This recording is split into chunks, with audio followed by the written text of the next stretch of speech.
Kabar gembira bagi warga Banua. Hari ini vaksin COVID-19 dipastikan tiba di Banjarmasin untuk didistribusikan kepada warga. Insya Allah hari ini vaksin itu akan datang dan pendistribusiannya tentu dari Dinas Kesehatan Provinsi ke Dinas Kesehatan Kota lebih dahulu. Kita sudah mendapatkan cold chain dari Kementerian Kesehatan dan itu kita distribusikan kembali nanti ke puskesmas ya untuk dilaksanakan. Jadi sumber daya manusia sudah siap, kemudian cold chain atau kulkas tempat menyimpan vaksin itu sesuai dengan suhunya juga sudah kita siapkan, dan insya Allah ya kita akan sesegeranya melaksanakan vaksinasi tersebut.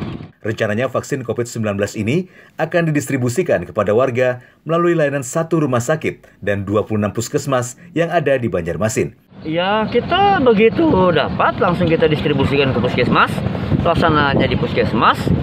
Dalam minggu ini, ya kalau semuanya sudah lengkap, kita tinggal laksanakan. Tahap pertama siapa yang akan divaksin? Tentu tenaga medis lebih dahulu, karena mereka adalah yang berjuang di garda terdepan dalam penanganan kasus.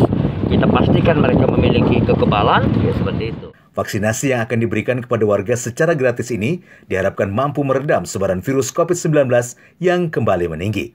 Dari Banjarmasin, Satyanaka, Kalsel 1net.